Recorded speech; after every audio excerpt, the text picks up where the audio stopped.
Left of the box.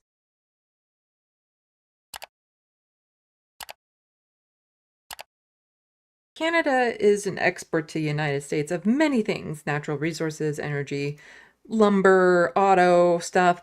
Also, another one of our top exports, right-wingers. And the latest export to the United States, Jordan Peterson. You're welcome. Jordan Peterson says he's left Canada and moved to the U.S. So the United States, we no longer need to be the 51st state, because all of them that want Canada to be the 51st state can just move down into the States. Jordan Peterson, the polarizing Canadian psychologist, has bid Canada adieu and will now call the United States home, citing personal and professional reasons for the move. The news was revealed on a podcast this week where Peterson and his daughter, Michaela Peterson Fuller, discussed his decision to move. He did not specify where he had settled, but news report indicated he is living near his daughter, who's in Arizona. "Welcome to moving to America," formally, she offhandedly said to her dad during the Michaela Peterson podcast. "I guess that's what happens, isn't it? The big announcement," said Peterson. "There are decided advantages to being here." View this post on Instagram. Do we want to view this post on Instagram? They told me that there was a warrant out for my arrest. I made sure I put my hands up on the dash and waited. I said, "What for?" And they said, "We don't know," which is not good, right? That's not good.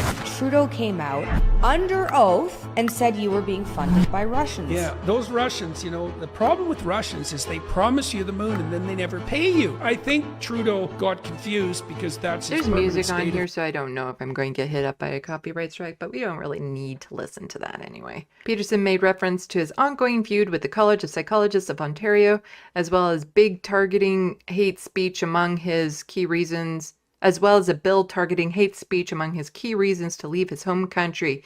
Yes, he wants to leave Canada because of our hate speech laws, to go to the United States with Elon Musk, who has his own set of hate speech laws on Twitter. You can't say cis on Twitter. We don't need to go through a lot of this. I'm just glad he's gone. Rachel Gilmore, an amazing independent journalist, she made a little video about it that I haven't quite seen yet, so I'm interested to hear what she has to say about it, because she does an amazing job. And yeah, she says, Jordan Peterson is leaving Canada. He's yet another name on the growing list of a popular expert from Canada to the United States, the right-wing culture war grifter. Let's talk about it.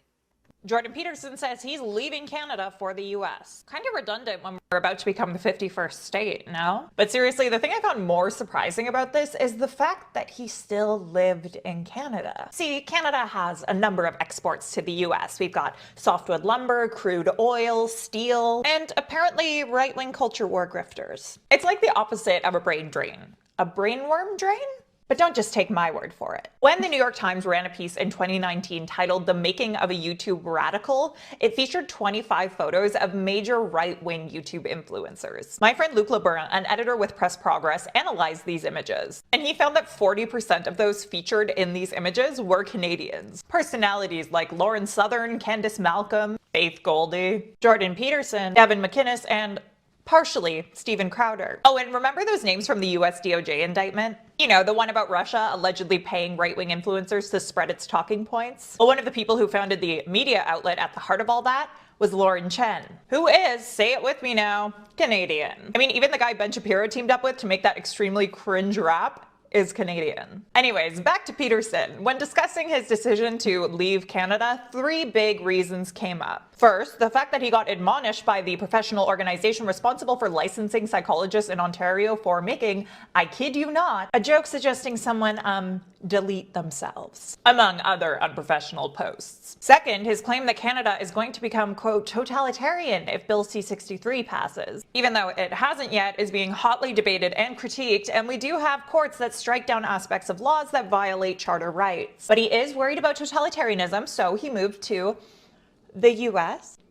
Okay. Third, Peterson also said that a bunch of his neighbors really didn't like him. I'm less popular in my own neighborhood than I am anywhere else in the world. But really, let's be honest here. While being a psychologist and university professor can pay quite well, being a right-wing grifter can pay much, much more.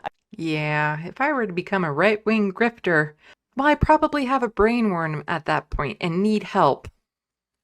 I mean, I did the math from a video in 2018 where Jordan Peterson was asked how much money he was making at the time. And according to what he claimed, he was making at least $435,000 per month. And that's while he lived in Canada.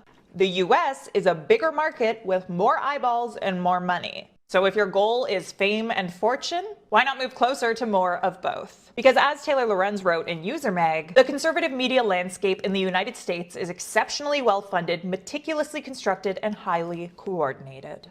You are making a lot of money Yes, out of this. I certainly am. And so are a lot of other people. What do you think of all this? Yeah. All for the money. Money, money, money. Yeah. Sad to see the way things are going in the United States when it comes to that sort of thing. And other maybe progressive networks, so-called progressive networks.